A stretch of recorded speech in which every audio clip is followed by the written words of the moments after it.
Mi esposa me texteó: quiero el divorcio. Toda comunicación a través de mi abogado. Yo contesté con un simple entendido, aunque mis manos temblaban tanto que casi dejé caer el celular. 5 años de matrimonio y 15 de relación terminados con un mensaje de texto de 12 palabras, ni siquiera una llamada. Estaba en mi oficina cuando llegó el mensaje a mitad de una junta importante con clientes potenciales. Tuve que excusarme un momento, salir al pasillo y recomponer mi expresión antes de regresar como si nada hubiera pasado. Mariana y yo nos conocimos en la universidad. Ella estudiaba Derecho y yo Administración de Empresas. Lo nuestro empezó como algo casual, pero pronto nos volvimos inseparables. Siempre fue ambiciosa, determinada a convertirse en una abogada exitosa, mientras yo soñaba con establecer mi propia consultora financiera. Nos apoyamos mutuamente durante años, celebrando cada pequeño triunfo como si fuera propio. Cuando finalmente me propuse abrir mi empresa, Mariana estuvo ahí, ayudándome con los contratos, presentándome a posibles clientes de su bufete. Yo hice lo mismo cuando ella comenzó a escalar posiciones en su firma de abogados. Nos casamos en una ceremonia pequeña pero elegante. Su familia nunca me aceptó completamente. Los Montero eran gente de apellido y tradición, como decía su padre, un juez reconocido en la Ciudad de México. Para ellos yo era simplemente el chico de clase media que no estaba a la altura de su hija. Pero Mariana parecía no importarle eso, o al menos eso creía yo. Los primeros 3 años de matrimonio fueron buenos, o eso me gustaba pensar. Compramos un departamento en Polanco, viajábamos cuando nuestros trabajos lo permitían y hablábamos de tener hijos eventualmente, pero siempre había algo que lo postergaba, un caso importante para ella, un nuevo cliente para mí. La verdad es que los dos estábamos construyendo nuestras carreras y el tiempo pasó volando. Las cosas comenzaron a cambiar hace aproximadamente 1 año. Mariana empezó a trabajar en un caso de alto perfil defendiendo a un empresario acusado de fraude. Era su gran oportunidad de hacerse socia en el bufete. Las horas extras se volvieron la norma. Las cenas canceladas de último momento también. Las llamadas que no contestaba. Los fines de semana en los que apenas cruzábamos palabra. Es solo temporal, me decía. Cuando termine este caso, todo volverá a la normalidad. Intenté ser comprensivo. Yo también había tenido épocas de mucho trabajo y ella siempre me había apoyado. Pero algo no encajaba. Las explicaciones comenzaron a sonar ensayadas. Los detalles no coincidían. Una noche llegó a casa oliendo a perfume que no era el suyo. Cuando se lo mencioné se enfureció. ¿Ahora me espías? ¿No confías en mí después de todo lo que hemos pasado juntos? Me sentí culpable por dudar de ella. Me disculpé y dejé el tema. Pero las sospechas no desaparecieron. Su celular ahora tenía contraseña. Lo revisaba constantemente y se alejaba para hablar por teléfono. Nuestros momentos de intimidad se redujeron a casi nada. Estoy agotada, era su excusa recurrente. Y yo la entendía, o quería entenderla. Una semana antes del mensaje, decidí sorprenderla llevándole comida a su oficina. Eran las 9 de la noche y sabía que estaría trabajando tarde como siempre. La recepción estaba vacía, así que subí directamente a su piso. Su oficina tenía las luces apagadas. Estaba por irme cuando escuché su risa. Esa risa que hacía tiempo no escuchaba en casa, proviniendo de la sala de juntas. Por la puerta entreabierta vi a Mariana sentada sobre la mesa, con las piernas enrolladas en la cintura de un hombre que reconocí inmediatamente. Ricardo Fuentes, el empresario que ella defendía, su cliente. Él tenía las manos bajo su falda mientras se besaban apasionadamente. Me quedé paralizado. Quería entrar y confrontarlos, pero algo me detuvo. Tal vez fue el orgullo, o quizás el miedo a confirmar lo que ya sabía. Dejé la comida en el piso frente a su oficina y me fui en silencio. No mencioné el incidente. Pasé la semana entera fingiendo normalidad, esperando que ella dijera algo, que confesara, que me diera alguna explicación. Pero Mariana actuaba como siempre, distante, ocupada, apenas presente. Y ahora esto, un mensaje de texto. Ni siquiera había tenido el valor de decírmelo a la cara. Terminé mi junta como pude y regresé al departamento. Estaba vacío. Las cosas de Mariana habían desaparecido del closet. Su cepillo de dientes ya no estaba en el baño. Era como si hubiera planeado todo meticulosamente. Sobre la mesa del comedor encontré un sobre con el membrete de un despacho de abogados que no era el suyo. Lo abrí con manos temblorosas. Era una propuesta de convenio de divorcio. En resumen, ella quería la mitad de todo, incluyendo mi empresa, argumentando que su asesoría legal había sido crucial para su crecimiento.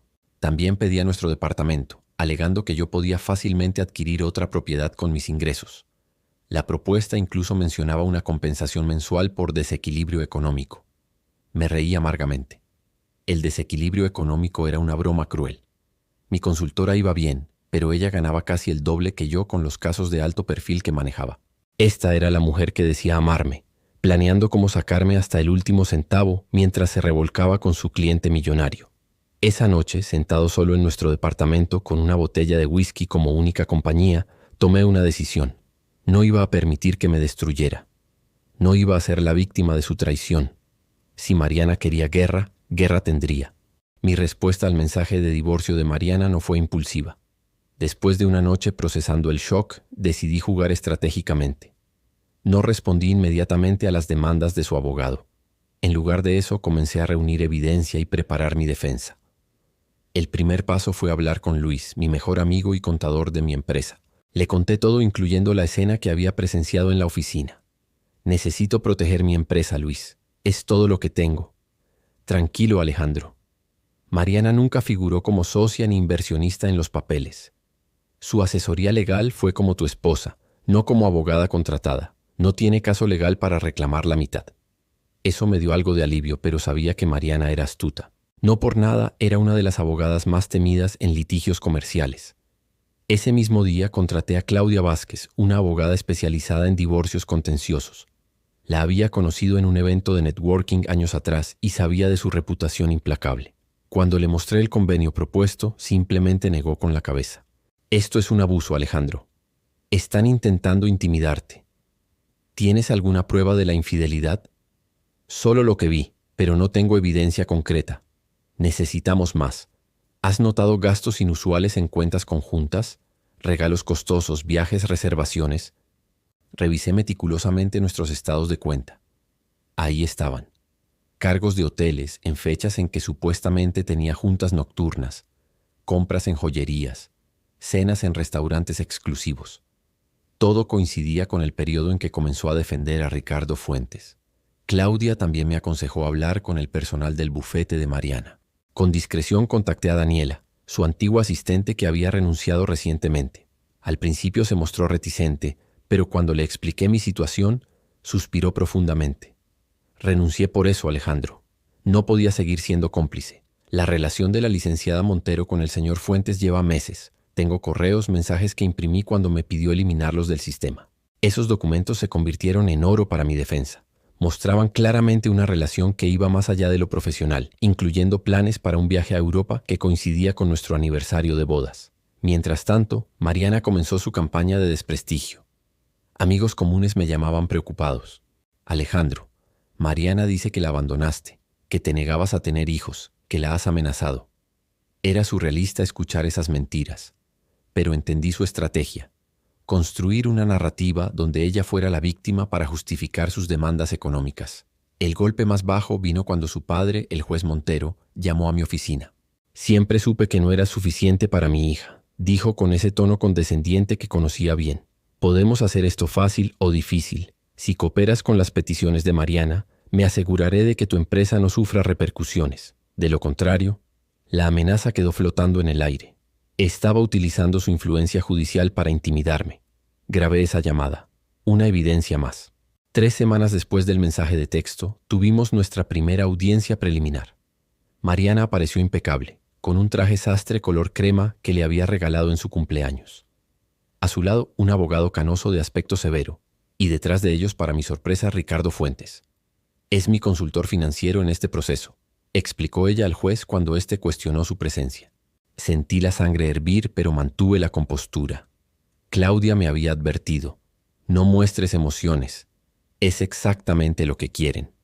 Durante la audiencia, el abogado de Mariana presentó un caso fabricado de sacrificio profesional. Según él, ella había limitado su crecimiento profesional para apoyarme. Una completa mentira considerando que ganaba más que yo y había alcanzado el puesto de socia junior. Cuando fue nuestro turno, Claudia simplemente presentó una moción para mostrar evidencia de adulterio e influencia indebida en el proceso. El rostro de Mariana se transformó cuando mencionó el nombre de Ricardo Fuentes explícitamente. El empresario abandonó la sala casi corriendo. Su señoría, Tenemos evidencia de que la demandante mantiene una relación extramarital con un cliente de su bufete, relación que comenzó al menos 6 meses antes de solicitar el divorcio. También contamos con una grabación donde el padre de la demandante, el juez Felipe Montero, amenaza a mi cliente utilizando su posición judicial. El juez, visiblemente incómodo, programó una nueva audiencia para revisar las pruebas. Al salir intenté cruzar miradas con Mariana, pero ella me evitó. Sin embargo, su abogado se acercó a Claudia. Podríamos llegar a un acuerdo razonable, sugirió, bajando considerablemente las pretensiones iniciales. Claudia sonrió. Envíe su propuesta. La revisaremos. Esa noche recibí una llamada de un número desconocido. Era Ricardo Fuentes. Montero, esto se está saliendo de control. Necesito que entiendas que lo mío con Mariana no es serio. Mi esposa no puede enterarse de esto. Tengo una reputación que mantener. Debiste pensar en eso antes de meterte con mi esposa, respondí fríamente. Puedo compensarte. Financieramente, quiero decir. Podría invertir en tu consultora. Hablamos de cifras importantes. Estaba intentando sobornarme. El mismo hombre que planeaba quedarse con la mitad de mi empresa ahora ofrecía invertir en ella a cambio de mi silencio. Guarda tu dinero, Ricardo. Esto no es sobre dinero. Todo tiene un precio, Montero. Piénsalo y llámame. Colgué sintiendo una mezcla de asco y determinación. Ahora entendía perfectamente el plan. Mariana utilizaría el divorcio para quitarme lo más posible. Luego ella y Ricardo continuarían su relación con mi patrimonio financiándoles la vida. Era brillante, despiadado y completamente acorde con la nueva Mariana que estaba descubriendo. El punto de quiebre llegó exactamente un mes después del mensaje de texto. La segunda audiencia estaba programada para la mañana siguiente, y yo había pasado las últimas semanas reuniendo más evidencia con ayuda de Claudia y un investigador privado que ella recomendó. Esa tarde, mientras salía de una reunión con un cliente, recibí una notificación de mi banco. Habían intentado realizar una transferencia de $50,000 desde nuestra cuenta conjunta. La transferencia había sido rechazada porque, afortunadamente, yo había establecido un límite de seguridad tras el mensaje de divorcio. Llamé inmediatamente al banco para obtener más información. La transferencia había sido solicitada por Mariana en persona, presentando un poder notarial que supuestamente yo había firmado, otorgándole autoridad ilimitada sobre nuestras cuentas. El documento era una falsificación. Mi firma había sido forjada. Con las manos temblorosas llamé a Claudia. Han falsificado mi firma. Intentaron vaciar nuestra cuenta conjunta. Necesitamos esa documentación para mañana. Voy a enviar a alguien al banco ahora mismo. Mientras conducía hacia mi departamento, recibí una llamada de Sofía, una colega de mi consultora que también era amiga de Mariana desde la universidad. Alejandro, perdóname por no hablarte antes, pero necesito contarte algo. Su voz sonaba quebrada, nerviosa. Mariana me contactó hace 3 semanas. Me ofreció $30,000 por testificar en su favor. Quería que dijera que te había visto maltratarla emocionalmente, que te escuché menospreciar su carrera. Me detuve en seco en medio del tráfico. Un conductor detrás de mí tocó la bocina furiosamente. ¿Qué le respondiste? Le dije que no, por supuesto. Pero Alejandro, no soy la única a quien ha contactado. Ha estado ofreciendo dinero a varios compañeros y amigos para que testifiquen contra ti. ¿Tienes alguna prueba de esto? ¿Mensajes, correos? Tengo toda la conversación grabada. La confronté en un café la semana pasada y grabé todo con mi celular. Admitió que está fabricando un caso de maltrato psicológico. Mi mundo se desmoronaba un poco más con cada revelación. La mujer con quien había compartido 15 años de mi vida estaba dispuesta a destruir mi reputación, mi negocio y mi futuro. No solo me había engañado y querido robar, ahora intentaba pintar una imagen de mí como un abusador. Esa noche, mientras revisaba los documentos para la audiencia del día siguiente, el portero me llamó. Señor Montero, hay una mujer que insiste en verlo, dice que es urgente. Para mi sorpresa era Carmen, la esposa de Ricardo Fuentes. Nunca habíamos hablado más allá de saludos cordiales en eventos donde coincidimos. Necesito hablar contigo, Alejandro. Es sobre Ricardo y tu esposa. La invité a pasar. Se veía demacrada, con ojeras profundas y las manos inquietas. Lo sé todo, comenzó. Encontré mensajes, reservaciones de hotel, regalos. Llevan meses engañándonos. Asentí lentamente. Estoy en proceso de divorcio por eso mismo. Carmen sacó una tableta de su bolso. Pero hay algo que quizás no sabes. Ricardo y Mariana han estado planeando esto desde hace tiempo. Me mostró capturas de pantalla de correos electrónicos entre ellos. La conversación databa de 8 meses atrás, mucho antes de que notara cambios en Mariana. Los mensajes detallaban un plan meticuloso. Ella se encargaría de manejar nuestro divorcio para obtener la mayor compensación posible, incluyendo mi empresa. Después utilizaría sus conexiones legales para ayudar a Ricardo en un litigio comercial contra su socio. Una vez resueltos ambos asuntos, planeaban mudarse juntos a Madrid.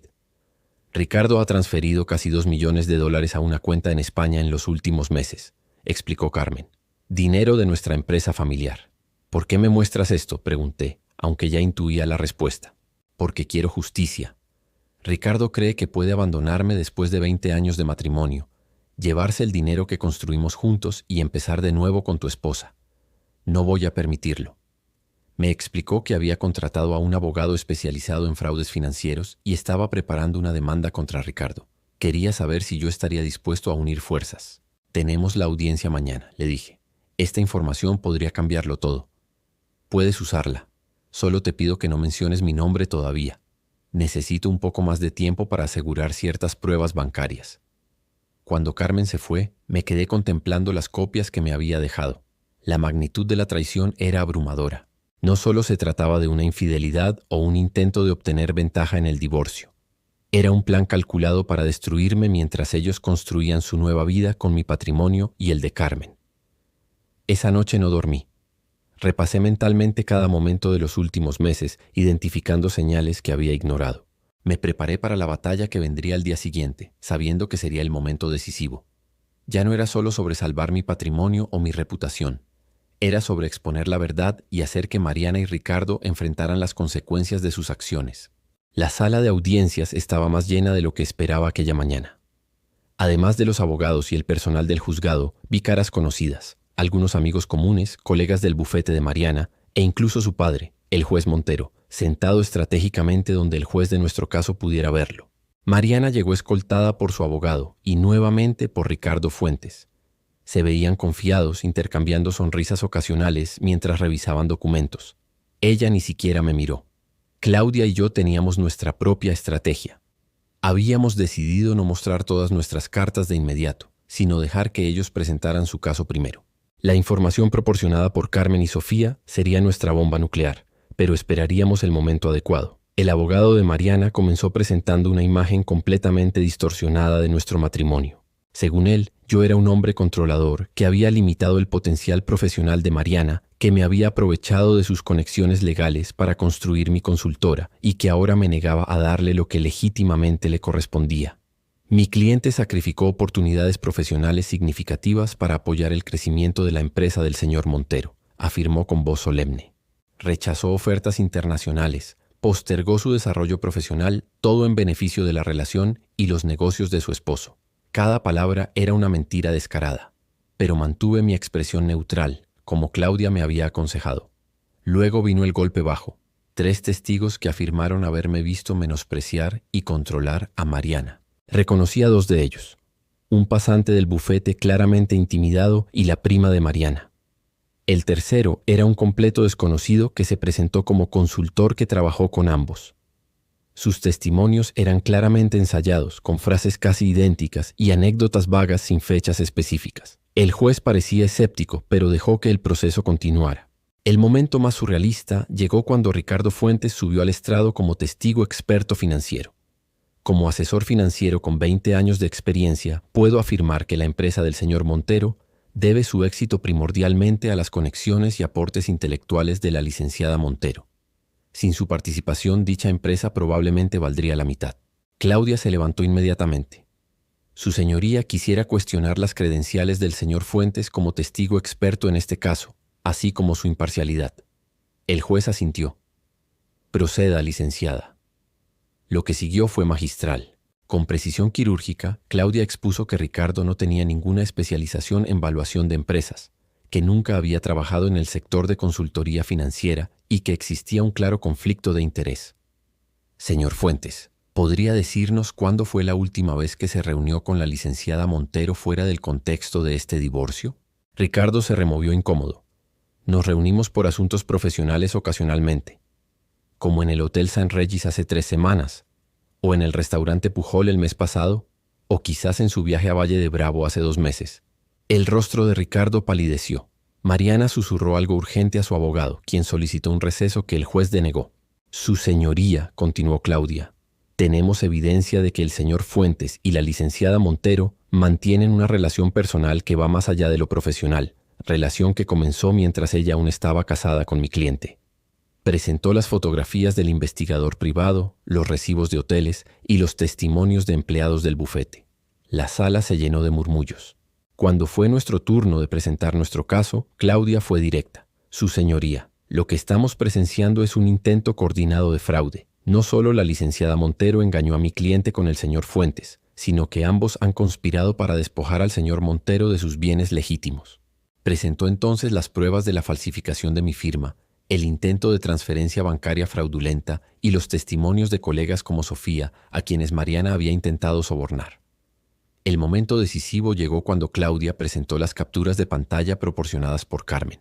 Estos correos electrónicos que hemos verificado con peritos informáticos demuestran que la licenciada Montero y el señor Fuentes planearon deliberadamente este divorcio como parte de una estrategia para apropiarse de bienes tanto de mi cliente como de la esposa del señor Fuentes. Vi cómo Mariana giraba bruscamente hacia Ricardo, sus ojos llenos de pánico.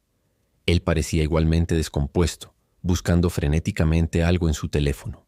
El abogado de Mariana intentó objetar la admisibilidad de las pruebas argumentando violación de privacidad, pero el juez lo rechazó. La evidencia era demasiado contundente. Su señoría, concluyó Claudia, solicitamos que se desestime la demanda de compensación económica presentada por la licenciada Montero, dado que ha quedado demostrado que actuó de mala fe. Asimismo, solicitamos que se investigue el posible delito de falsificación de documentos y fraude. Cuando el juez anunció un receso para deliberar, Ricardo salió apresuradamente de la sala. Mariana intentó seguirlo, pero él la ignoró. Por primera vez desde que comenzó todo, nuestras miradas se encontraron. En sus ojos ya no había arrogancia, solo miedo. Durante el receso, Claudia recibió una llamada que la hizo sonreír. Se acercó a mí susurrando. Carmen acaba de presentar una demanda contra Ricardo por desvío de fondos corporativos. Han congelado sus cuentas en España. El castillo de naipes que Mariana y Ricardo habían construido se estaba derrumbando, y lo mejor era que ellos mismos habían provocado su caída con su ambición y arrogancia. El juez regresó a la sala con una expresión severa. El silencio se hizo absoluto mientras tomaba asiento y ordenaba sus documentos. Mariana había logrado encontrar a Ricardo durante el receso, y ambos se veían visiblemente alterados, susurrándose urgentemente hasta que el juez pidió orden. Después de revisar las evidencias presentadas, comenzó el juez, encuentro motivos suficientes para desestimar la demanda de compensación económica presentada por la licenciada Mariana Montero. El alivio me recorrió como una ola, pero el juez no había terminado. Además, ordena una investigación sobre posible falsificación de documentos, intento de fraude bancario y soborno de testigos. Se remitirán las evidencias correspondientes a la Fiscalía. El abogado de Mariana intentó interrumpir, pero el juez lo silenció con un gesto. En cuanto a la distribución de bienes, dado que existe evidencia de adulterio por parte de la demandante, y considerando que los bienes en disputa fueron adquiridos principalmente con los ingresos del demandado, dictamino que la propiedad inmobiliaria permanecerá bajo propiedad del señor Alejandro Montero, así como la totalidad de sus acciones empresariales. Mariana se levantó abruptamente. Esto es injusto. Él está manipulando las pruebas. Licenciada Montero, le sugiero que controle su comportamiento en mi sala, advirtió el juez. Ya he tomado una decisión basada en las evidencias presentadas. Si tiene alguna objeción formal, puede apelar por los canales correspondientes. Al salir de la sala, el caos se desató. Ricardo fue abordado por un hombre de traje que le entregó una notificación oficial. Por su reacción supuse que se trataba de la demanda de Carmen. Mariana intentó acercarse a mí, pero Claudia se interpuso. Cualquier comunicación deberá ser a través de mí, licenciada, dijo con firmeza. La mirada de Mariana era una mezcla de furia y desesperación. Alejandro, necesitamos hablar. Esto se está saliendo de control. Claudia me dio un pequeño asentimiento, indicándome que podía responder si quería. Me acerqué a Mariana manteniendo una distancia prudente. ¿Ahora quieres hablar? Después de intentar destruirme. No entiendes, Ricardo me prometió... Se detuvo, consciente de lo que estaba a punto de confesar. ¿Te prometió qué? ¿Compartir el botín después de robarme a mí y a su esposa? Mi voz era tranquila pero cargada de desprecio. Deberías preguntarle si sigue en pie su oferta, ahora que sus cuentas están congeladas. El color abandonó su rostro. ¿Qué has hecho? Yo no hice nada. Carmen descubrió todo y presentó una demanda por desvío de fondos. Parece que tu nuevo novio no es tan inteligente como pensabas. En ese momento Ricardo se acercó, visiblemente alterado. ¿Les dijiste algo sobre las cuentas en España?, exigió a Mariana, ignorando mi presencia. Por supuesto que no. Nunca traicionaría tu confianza. La ironía de sus palabras me hizo reír amargamente. A diferencia de cómo traicionaste la mía, ¿verdad? Ricardo me miró con desdén. Esto no ha terminado, Montero. Al contrario, intervino Claudia. Legalmente está muy claro que ha terminado. Y les sugiero que consigan buenos abogados penalistas. Los van a necesitar. En los días siguientes las consecuencias fueron devastadoras para ambos. El bufete de abogados donde Mariana trabajaba la suspendió temporalmente mientras investigaban la situación.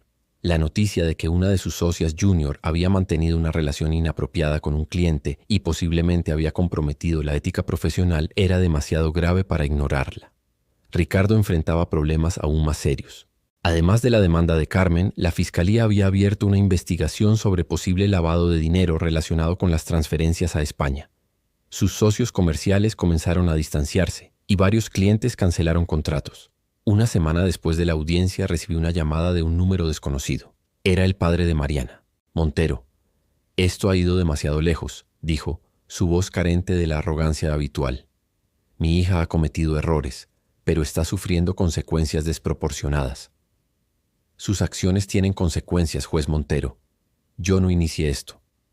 Podríamos llegar a un acuerdo. Tengo contactos en la fiscalía, podría... ¿Está sugiriendo obstruir una investigación oficial? Lo interrumpí. Tenga cuidado. Está hablando con un ciudadano que podría denunciar un intento de corrupción. Su respiración se volvió agitada. No me amenaces, muchacho.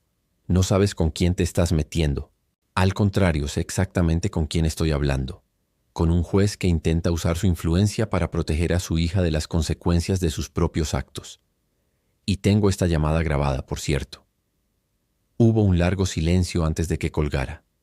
Esa misma tarde, Sofía me llamó para contarme que Mariana la había contactado, suplicándole que retirara su testimonio a cambio de una compensación generosa. Le dije que era demasiado tarde, me contó Sofía. Ya declaré bajo juramento. Además, le dije que debería estar avergonzada de lo que te hizo. Según Sofía, Mariana había roto en llanto, confesando que todo se había salido de control. Aparentemente, Ricardo ahora la culpaba a ella por el fracaso de su plan y la había dejado sola para enfrentar las consecuencias. Dijo que se arrepentía de todo, que había cometido el peor error de su vida, añadió Sofía. No sé si creerle, pero sonaba sincera o desesperada.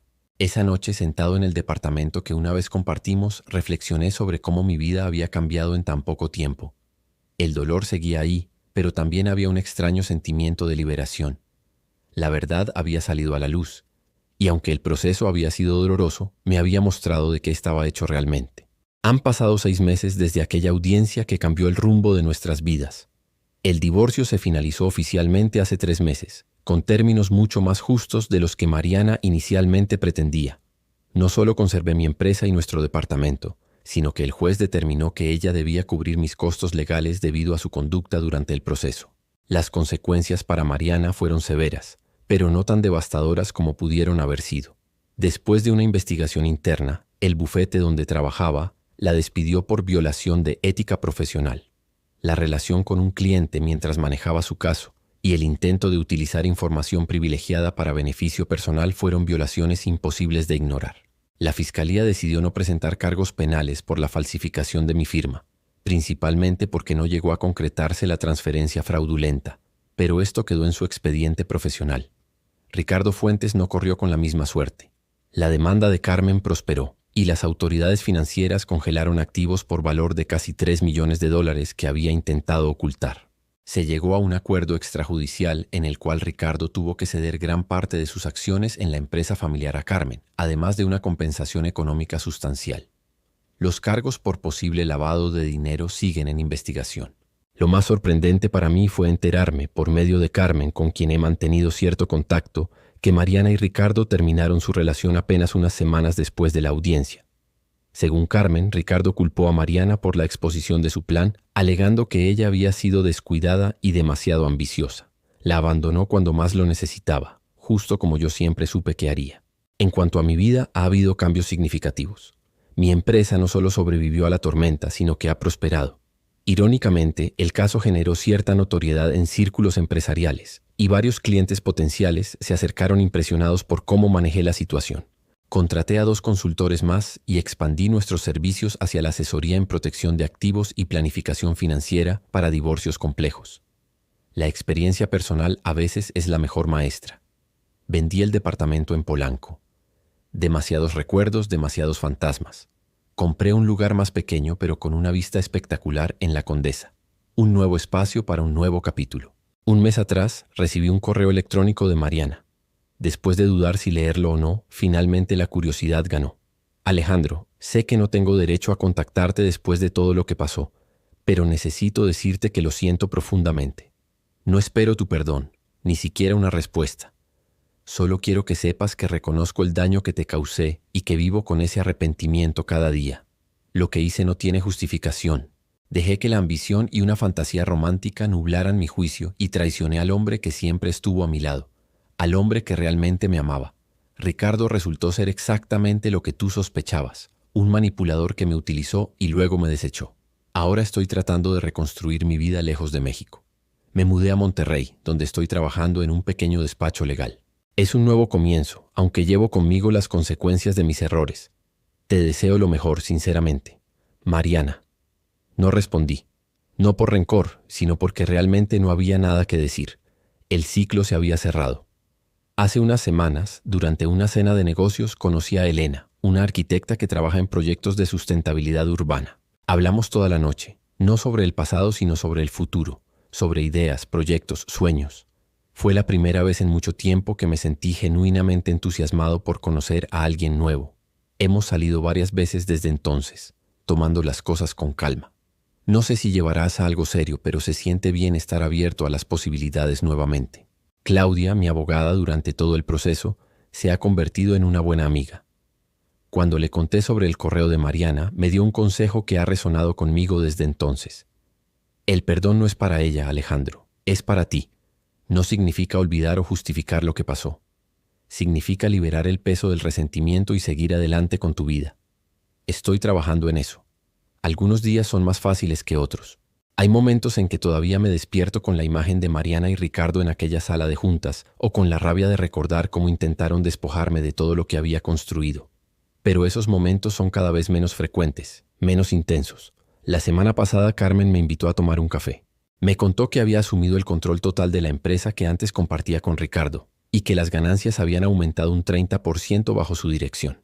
Siempre fui yo quien tenía el instinto para los negocios, me confesó con una sonrisa. Ricardo solo era la cara pública. Ahora todos saben quién realmente construyó esta compañía. Hay cierta poesía en cómo las cosas se desarrollaron. Carmen y yo, las víctimas supuestas, emergimos más fuertes de esta experiencia, mientras que Mariana y Ricardo, quienes planearon nuestra ruina, terminaron perdiendo más de lo que jamás imaginaron. A veces pienso en aquel mensaje de texto que lo inició todo. Quiero el divorcio. Toda comunicación a través de mi abogado. Tan frío, tan calculado. Mariana nunca imaginó que aquellas 12 palabras desencadenarían una serie de eventos que expondrían sus mentiras y cambiarían completamente el resultado que había planeado. La vida tiene una forma curiosa de equilibrar las cosas. No creo en el karma o en una justicia cósmica, pero sí creo que las acciones tienen consecuencias y que la verdad, por dolorosa que sea, eventualmente sale a la luz. Hoy, mientras escribo estas líneas desde mi nuevo departamento, con los primeros rayos del sol iluminando la ciudad, me siento en paz. No es una paz perfecta ni permanente, pero es real. He sobrevivido a la traición de la persona en quien más confiaba y he redescubierto mi propia fortaleza en el proceso. El divorcio que Mariana inició como una estrategia para despojarme se convirtió irónicamente en mi liberación. A veces lo que parece ser el final de todo es simplemente el principio de algo nuevo. Y a veces la respuesta más poderosa a un mensaje que dice quiero el divorcio resulta ser después de todo un simple entendido.